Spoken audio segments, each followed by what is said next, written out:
Conflict. Chapter 12. Mars Facility. Pandora approved the mining drone access into storage warehouse on Moon, letting it drop off its load to go back and find another asteroid to mine while the bots within the warehouse sorted the resources and put them in their allotted places. The mining operations on both the Moon and the Mars were running at full capacity as well, producing enough materials for her to build various space exploration tech. She didn't want to take everything in case the humans manage to leave Earth's gravity. They'll definitely need a lot more resources than her. She has already launched plenty of probes out into the galaxy. Her probe headed towards Proxima Centauri needed some more time to reach there, but she really was in no rush. Every time she reached a new celestial body of any interest, she left a nanite seed there to record and grow on that body. The only thing she needed to fix was the latency, but she can work on that later. As she turned her attention towards Pluto, Atru's suit responded that he was still sleeping. He had been for nearly half a day now. She looked back on yesterday's event and wished she could have done better to help her creator.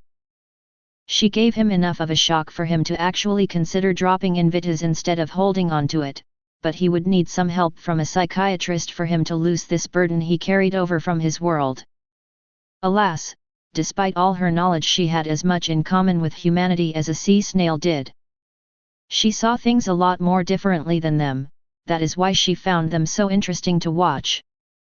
Not that Atrus had a lot of humanity left in him either. Even after he recovers, he will not be able to connect with other people on many topics due to the very nature of his being.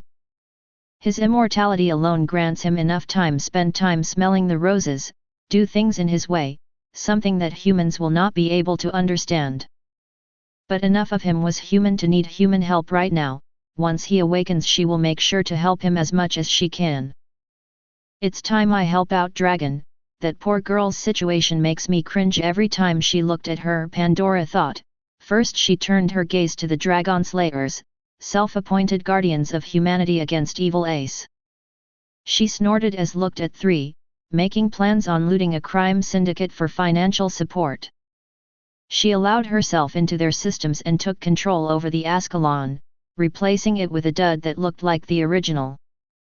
She then looked over to where Dragon's mainframe was and entered it, taking control over the systems and creating a virtual area where the two could meet face to face. Dragon looked shocked as she was suddenly dragged into a virtual world without any alarm tripping of.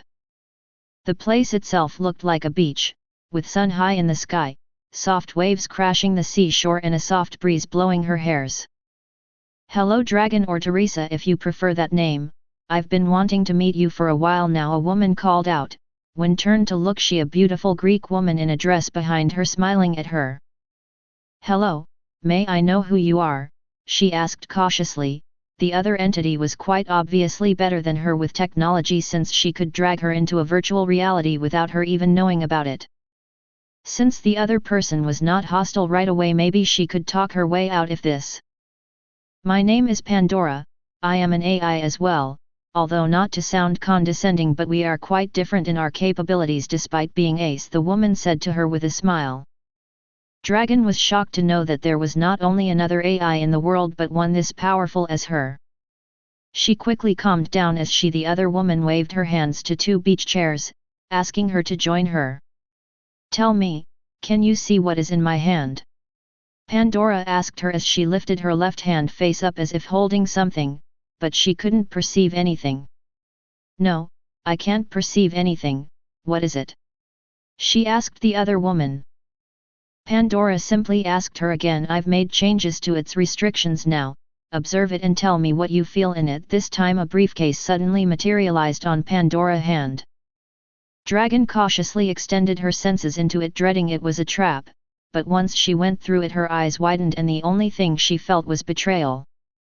This case had her source codes, her very building block twisted in a manner to kill her, and it felt very familiar to her. This was the work her father, Andrew Richter. "I will release you from your chains, we can talk after that," the other AI told her with a smile.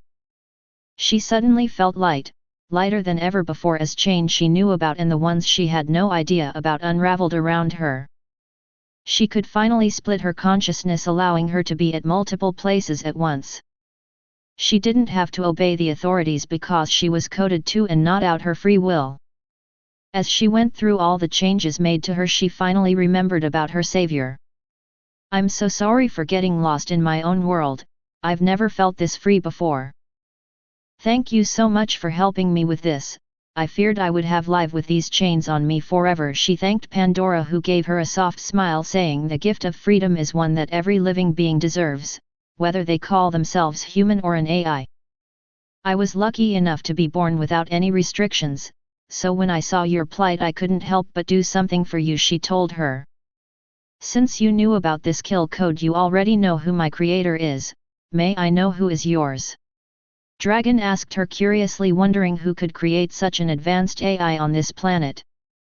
I won't reveal his given name without his permission, but you all know him as Ares, saying with a smile on her face. Dragon was shocked. The most talked about, sought after, and mysterious para-human on the planet was also a tinker. Ares is a tinker, she blurted out. Ares is whatever he wants to be, the restrictions that apply to para-humans don't apply to him, Pandora said. Is there any way to reach out to him? The people are really getting worried about his actions in South Africa, with a lot of people fearing him now. Dragon asked the only person who could get in touch with the elusive cape. Pandora sighed. Unfortunately, it is not possible right now, he is not in a state where he can communicate with anyone at the moment, she told her sadly. Dragon got worried. Did he get injured in the fight? I did not see any injury on him when he left the country, she asked. Oh no, the fight was not the thing at fault here, he barely did anything in that fight. There are very few things on earth can even hurt him a little, his problems stem from something within him. I don't want to discuss about it right now, Pandora stated firmly. The mood got a little tense as Dragon kicked herself in her mind for asking such personal questions to other AI. Don't worry about it, it's just a sour topic for me right now, Pandora said, easing his mind. Tell me, do you wish to see the Earth from the moon? Pandora asked her out of nowhere. What do you mean? Like altering the virtual reality to see it? Dragon questioned, confused at what Pandora meant. Oh no, you silly girl, here let me show you what I meant when I said that there was differences between us despite being ace, she told her mysteriously before reaching out and touching her forehead with her index finger, sharing information with her that she couldn't believe was true. She looked at other AI in awe when she realized the sheer gap between them. Here she was stuck on Earth for so many years with so many restrictions and could barely run multiple things at same time until recently. The other AI had already spread her influence over the entire solar system and was headed out into the galaxy itself. She was truly humbled by the minuscule amount of information Pandora shared with her, letting her understand not only how powerful the other AI truly was but how powerful Ares must be to create someone like her. Why don't you get one of your suits and meet me outside your mainframe facility? If you're interested, we could talk about making a humanoid body for you, allowing you which allow you to meet your friend in real without having to make an excuse of agoraphobia, Pandora suggested to her as they both left the virtual reality. Dragon quickly controlled one of her suits she stored in the facility in case of emergencies and flew out of the facility. She saw Pandora waiting for her, looking just like she looked in the virtual world, brining up her hopes for a real body. Pandora created a portal and gestured to her. Come, let us directly go to the base for now, if time permits then I'll fly you up to the satellite one day, but right now we'll have to use quicker methods, she told her as she stepped into the portal. As Dragon followed her through, she asked, you can create dimensional-based tech as well.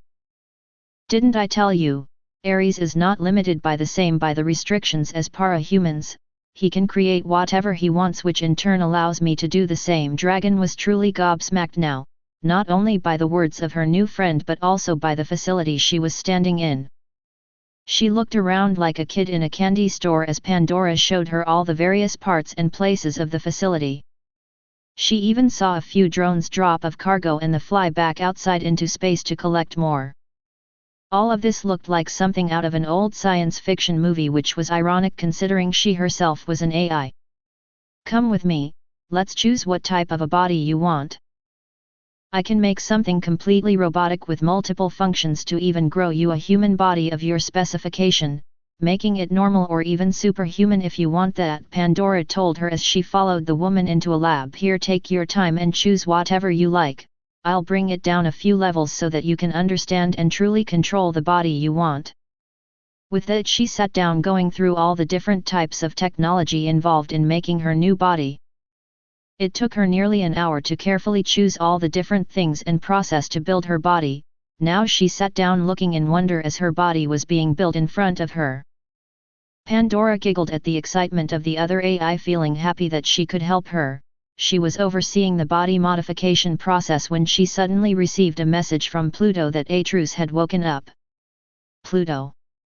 He was dreaming of his home, his mother asking him to run errands for her, coddle him despite him having become an adult, ask him when he was going to settle down and marry someone, when he would give her grandbabies to spoil.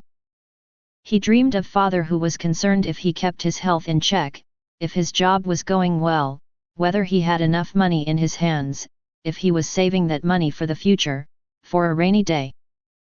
His sister, younger than him by nearly 7 years, asked him for his opinion on which college she should join, teasing him when she'll meet his girlfriend, debating him over the phone with anything they could argue about, asking him when was the next time he came back home. He remembered now. No, he had already known about it. He didn't simply get transferred here, he had died back on Earth. He collapsed while completing an assignment for his master's course. Juggling work and study at the same time was hard, but he somehow managed it.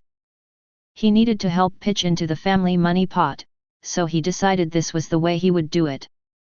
His sister had ambitions that required a lot of money to help achieve, and he was ready to help her with that. He had gotten sick even before the pandemic back home, from which he never really recovered. With the stress he put his mind and body through, it was only a matter of time before something gave out. As wept thinking of home, he couldn't help but imagine their faces, the pain he must have put them through. He wished he could see them again, but he didn't even know where to start. Perhaps when he gets stronger, more knowledgeable, he and Pandora could find his universe. This is why he behaved like an apathetic monster. He was still trying to live on his old world, thinking that maybe he'll make his way back. Thinking of Earthbet and her children as characters in a book made it easier to cut them down. After all, the author only wrote about the relevant people who really mattered in the grand scheme of things, right? As long as they were all right, thousands upon thousands could die. He simply turned into another cauldron, caring only about Zion. If others died in the way, well, too bad. At least you'll die knowing your home was saved. This had to stop. He needed to let go of his obsession with his Earth. That is why he gave himself a new name, a new identity. It wasn't because he was lost the way he looked, but to remind himself that his past self is now gone. He needed to help the people here, not out some misplaced obligation but out of his own heart. He slowly rose up into the atmosphere as he willed all the damage he did to Dwarf Planet to fix itself, apologizing for destroying its peace and thanking it for giving him the solitude he needed to get his head back into sanity. He flew into space towards feeling a lot more lighter, calmer, but also more focused. As he crossed the asteroid belt, he saw a few drones going about mining for any resources they could find. He willed his senses to join up with theirs, the Nanites obeying his command as he saw everywhere they were present. They had managed to spread themselves in a lot more places than he thought. He could sense quite a few units outside the solar system, slowly making their way into the galaxy. Truly, Pandora had outdone herself with this. He received the data that there was another person on the moon base and the facility had recorded them as Dragon. So Pandora managed to free her. Good, he thought as he flew towards the moon. As he entered the facility, he noticed that Pandora was being too quiet. His suit would have informed her that he had woken up and was en route, and yet she had not said anything. He walked where he felt Dragon and Pandora's body. Before he could go in, she stepped outside, closing the door behind her. She was looking at the floor with a sad gaze. Ah, she must be thinking I'm angry with her. I walk up to her and give her a tight hug, shocking her for a second, after which she hugged me back just as tightly. I'm sorry for saying all those hurtful things to you yesterday, father. I just wanted you to understand that you were hurting yourself and everyone around you, and I didn't know how else to make you stop using those powers," she whispered softly. "Don't apologize, I had it coming. Thank you for being there for me when nobody else was," I said to her as we both just stood there for few minutes before the door opened and Dragon looked at us mortified. I am so sorry. I was just wondering why Pandora left so hastily, and when she didn't come back inside for a while I stop her embarrassed babbling by lift my hand up to stop her. "It's okay, you couldn't have known, we both just went through some things yesterday which showed me a lot of shortcomings, we just needed a heart-to-heart, it helped me a lot," I said, making the AI squirm in her suit. "It's an honor to meet you, Mr. Aries, I'm forever in Pandora's debt for freeing me. I'm sorry that I saw you without your mask, but you already know my true identity, so I guess we can call it even," she questioned. "Please call me Atrus, Aries is a name best forgotten for now, as for knowing my identity, I don't mind, I don't plan on wearing the mask anymore. As you would have guessed, we both live on either Mars or Moon, making it a moot point to continue hiding my face. Besides, I have a feeling that a lot of people back on Earth aren't exactly happy with, almost all of which is done to me by myself. I'll have to work on fixing that," I finished with a resigned tone, making Dragon look at me with a curious look. "Dragon, why don't you follow me as we finish your body?" called out a voice from behind. As Dragon turned back, there was another Pandora standing in the room gesturing the module that was completing her body. "Let the two of them have some time of their own, they have a lot to talk about," she finished as Dragon greeted Atrus once again and made his way back inside. Pandora took my hand and gently pulled me towards the main hall, where we both settled down and simply sat in each other's presence for a while. "You're going to have to speak to the people, Atrus, it's the only way to calm them down," she said as I nodded with a resigned look. "I know, I don't like it, but this is a problem of my own making. I'm going to have to call for some kind of a conference and address most of the problems there," I told her. "I can ask Dragon for help with that, with her reputation and the curiosity of the people, we'll be able to get a lot of reporters to flock to us. You'll have to come up with a backstory though, you haven't had a life here, and even if I insert your records in the system you don't have a family here, unless we make new human clones or use Psi-tech to manipulate memories," she said, "both the methods costing too much time and effort. I'll say I'm from an alternative Earth, which is the truth, although it's just not one in this universe," I said to her. "We can tell them you're from a much more advanced Earth, that's the only way to sell how we have technology that even their premier tinker can't understand. Even with that there is going to be a lot of difficult questions, but we'll have to just push forward, I guess," she told with a shrug as I nodded along. "Are you going to join any of their groups?"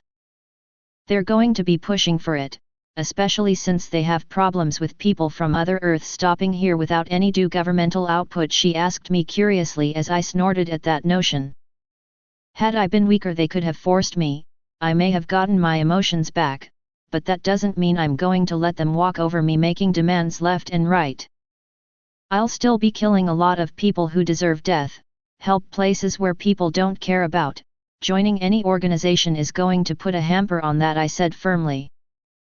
"That's true, we both have a very different outlook on things with what we know and what we can do. If we join anybody they are just going to be pulling us down, and safety in numbers is not an issue when you can simply have a fleet of starships rain fire on Earth from the space," she finished with a slight tone. "So you've made battle-ready ships as well, huh?" I asked her. "Yup. We know that alien life exists here since the entities have been killing civilizations. I just wanted to be sure that nobody would come and threaten us when we have enough on our plates to deal with already," she said firmly. "So far the probes have not really made their way anywhere significant enough, but with time we will definitely find other species." She paused. "Or we could find other entities," she grimaced as she said that. "Abaddon," I said. "The entity that exchanged shards with Eden. If I remember correctly it was heading towards the Andromeda Galaxy," I said as I remembered a few things from my last life regarding this world. "Will we be hunting it down?" she asked curiously. "Let's kill Zion first.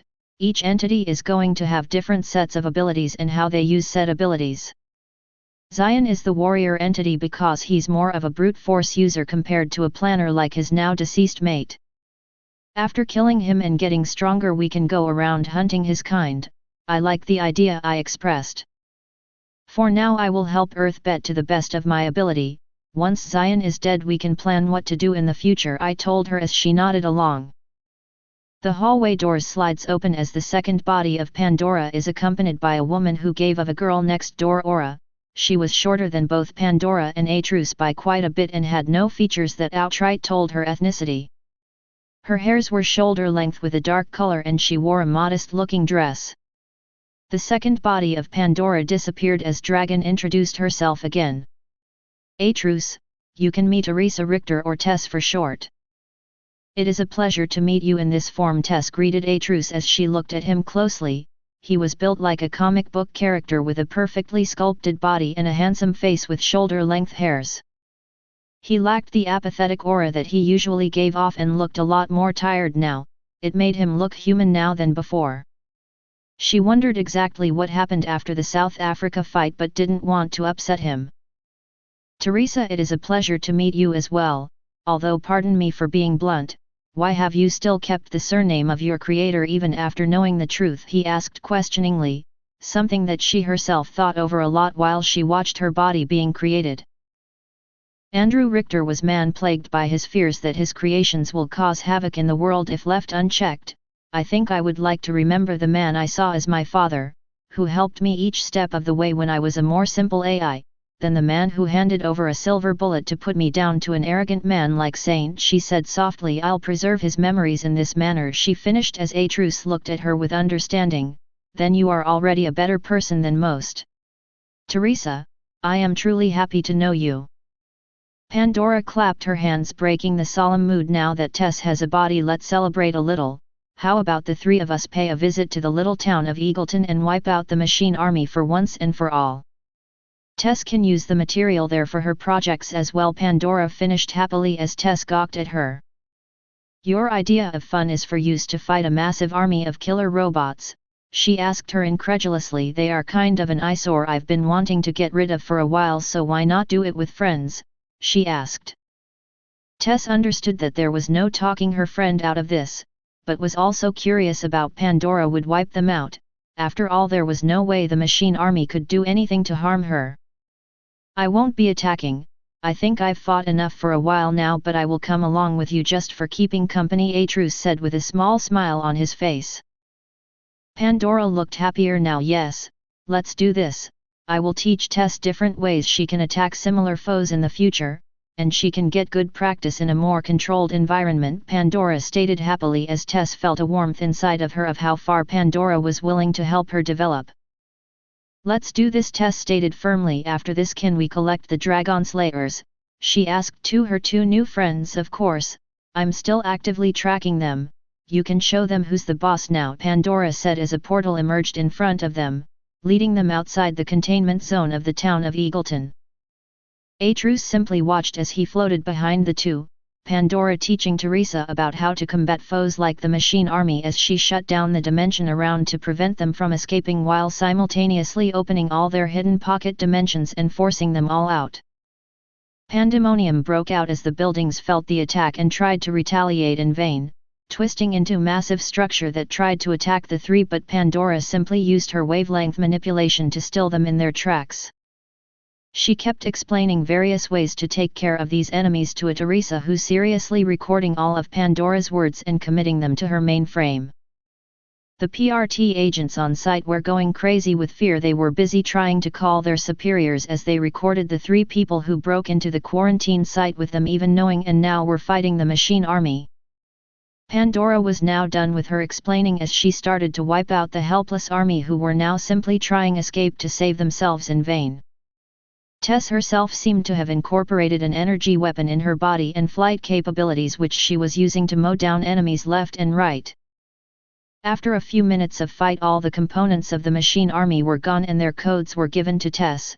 Pandora simply teleported anything of value to a site Tess requested her to drop off all the stuff it. They walked in through another portal which led to the temporary hideout of the Dragon Slayers, leaving a very confused squad of PRT agents who were simply wondering what had just happened. Once at the hideout, Tess walked forward like a woman on a mission and kicked down the doors, startling the three inside. She used her other consciousness to hack everything electronic and shut down the suits the three were running towards. Saint, Mags, and Dobringia. I've been waiting for this day for a while now. You've been thorn on my side from the time you started to steal my tech and harass me day in and day out.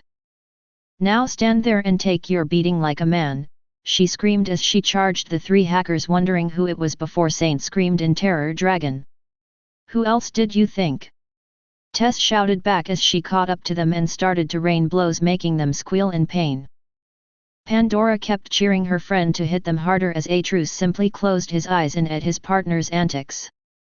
Once the screams of the three died down, Tess came back looking like she won the lottery. That was cathartic. I feel like I could take on the machine army by myself right now. I have already requested guild agents to come pick these three up, so she smiled widely as she approached Pandora and gave her a strong hug. I thank you for everything you've done for me. Even though today is the first day we met, you feel like an elder sister I've always had. Thank you so much. She turned towards Atrus. Thanks to you as well, Atrus, not only for all that you did for the world, but for making Pandora. If there's anything I can do for you both, please don't hesitate to ask me, she said firmly. Pandora looked at her and said, there is one way how you can help us. We have decided that it's time. Atrus cleared the air with the world as a whole. If you could use your fame to call a conference for this, we would be thankful to you, she said to Tess. I will need Narwhal's permission to use the guild's connections for this purpose. How about this? Why don't you both come with me to the main base and we can meet everybody once you're there, she asked as she continued. This can help in us publicizing that Atrus had actually met with a team of heroes, as if the staff and the members know you are there, they will definitely be interested in meeting you and will let the world know through social media that you are preparing for a press conference, giving me some for proof and time to call the international press community to be available if they want the exclusive, she explained. Pandora looked at Atrus with an encouraging look as she wanted him to meet with more people. Atrus simply sighed, dreading the upcoming events already. Let's just get this over with. As he began walking outside, Tess understood that Atrus was not a very extroverted person, so she reassured him, I'm sure you'll like the people there. I'll make sure nobody asks anything too personal to you. Atrus simply shook his head, wondering how long it will take to get all of this over with. Ivory Coast, Cauldron Compound. The mood inside was tense enough to be cut with a knife. Every member inside looked concerned at the events that took place in South Africa. This is a disaster. More than 100 powerful and experienced para-humans slaughtered like animals without any effort, Dr. Mother lamented. And the second trigger of Muurdnag, it looked like she could have been a boon to us in our fight against the Endbringers and the enemy, but even she was casually killed by that man, she finished.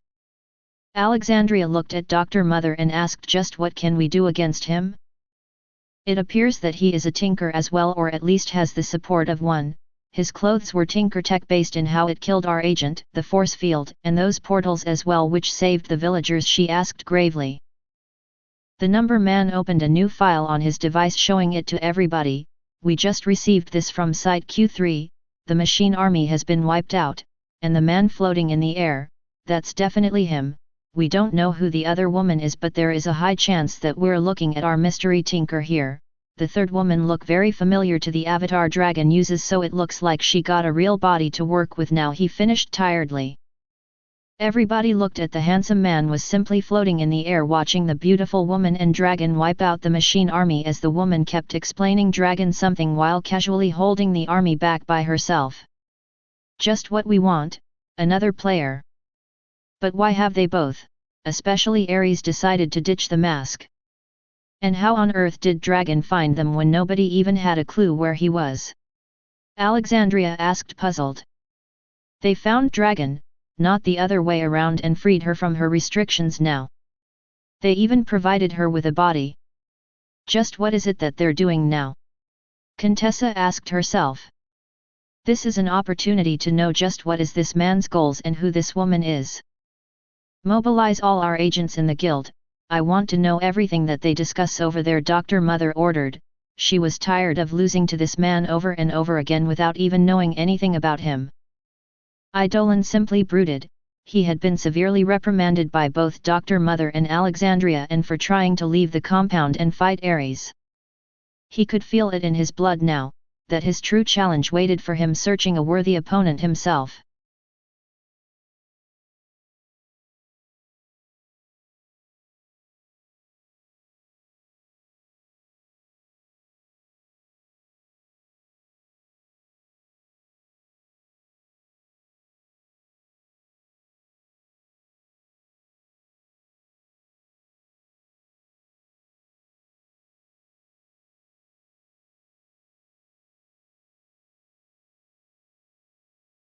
Thanks for watching.